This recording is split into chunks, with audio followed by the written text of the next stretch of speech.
Hello বন্ধুরা, সবাই কেমন আছেন? বলেছিলাম আপনাদেরকে ব্যান্ডেল চার্চের পরে আরেকটা দর্শনীয় স্থান নিয়ে আসবো। চলে এসেছি। এই যে গোলাপ বাগান দেখছেন, অনেকেই বুঝতে পারছেন কি যে এই জায়গাটা কোথায়। অনেকে গেছেন হয়তো বা অনেকে যাননি, এরকমও হয়তো হয়েছে। তবুও বলে দিই, এই যে স্থানটি দেখতে পাচ্ছেন, এই দর্শনীয় স্থানটির নাম হচ্ছে লাহিড়ী বাবার আশ্রম। এই যে লাহিড়ী বাবার আশ্রমটি দেখছেন, এটা ব্যান্ডেল চার্চ থেকে মাত্র 10 কিলোমিটার দূরে। যদি কখনো যান ব্যান্ডেল চার্চে, ওখান থেকে অবশ্যই টোটো ধরে চলে যাবেন এই লাহিড়ী বাবার আশ্রমে। ভীষণ সুন্দর মনোরম পরিবেশ আর প্রকৃতি, মানে মনোরম প্রকৃতি, দারুণ সুন্দর সাজানো। এই শীতকালে এই ভিডিওটির মাধ্যমে আমি সবটা আপনাদের দেখিয়ে উঠতে পারিনি, মন্দিরটা আমি দেখাতে পারিনি এখনো পর্যন্ত। মন্দিরটি ভীষণ সুন্দর, সাদা একটি মন্দির।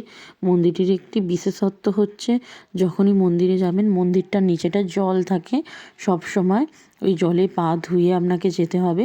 আর অবশ্যই যারা যাবেন মেয়েরা অবশ্যই প্রত্যেককে শাড়ি পরে গেলে মাথায় ঘোমটা দিয়ে যাবেন, এবং যারা চুড়িদার বা সালোয়ার কামিজ পরে যাবেন তারা অবশ্যই ওড়না সাথে নেবেন, কারণ এটা মাস্ট।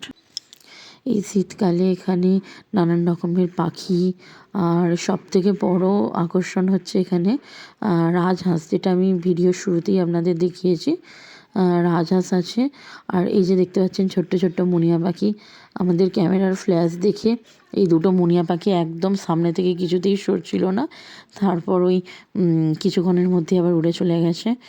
আর এই যে শীতকালে গিয়েছিলাম বলে এই জায়গায়, যেখানে আমি একটা বাবা ভোলানাথের মন্দির দেখিয়েছি, সেই বাবা ভোলানাথের মন্দিরটা এখনও, যে ওই মন্দিরটার মাথার থেকে মানে সব সময় জল পড়তে থাকে, মানে পুরো মন্দিরটার মাথা থেকে, মানে একটা দেখতে পাবেন। এই যে মন্দিরটা আমি দেখাচ্ছি, মন্দিরটার আগে এগুলো হচ্ছে মানে যেতে যেতে পড়বে এই ছোট ছোট ঠাকুরগুলো, মন্দিরগুলো, ছোট ছোট মন্দিরগুলো পড়বে।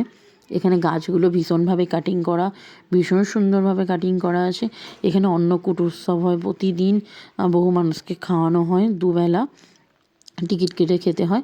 এই যে দেখছেন মানে সব সুন্দরভাবে এখনও তৈরি হচ্ছে, এখনও বহু জায়গায় তৈরি করা সম্ভব হয়ে ওঠেনি 25শে ডিসেম্বরের জন্য।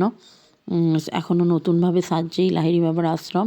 এখানে পৌষ পার্বণের মতো পিঠে পুলির উৎসবও হয় এখানে, আপনারা গেলে দেখতে পাবেন কখনো পিঠে পুলি হয় ওখানে, নানান রকমের পিঠে পুলির আয়োজন হয় যেখানে খেতে পারবেন। আর এই যে আপনাদেরকে যেটা বলছিলাম, যে এই মন্দিরগুলো পার হয়ে যাওয়ার পরেই এটা লোকনাথ বাবার মন্দির দেখতে পাচ্ছেন। এই যে দেখতে পাচ্ছেন একটা ফোয়ারা রয়েছে, সাওয়ার টাইপের রয়েছে, ভীষণ সুন্দর। এটা বন্ধ ছিল, এর আগে যখন গেছি এখানে সুন্দরভাবে জল পড়ছিল।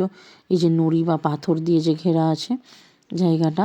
আর এটার পরেই আমি আপনাদেরকে ডিরেক্ট দেখাচ্ছি, দেখুন সোজাসুজি একটা বাঁশের, যে দেখতে পাচ্ছেন এই যে জায়গা দিয়ে সবাই উঠছে, বাঁশের সাঁকো টাইপের, এর উপরে যে মন্দিরটা অবস্থিত, এই যে স্বয়ং ভোলানাথের, এই মন্দিরটার পুরো মাথা থেকে অল টাইম এখানে জল পড়তে থাকে, সর্বসময় এখানে জল পড়তে থাকে।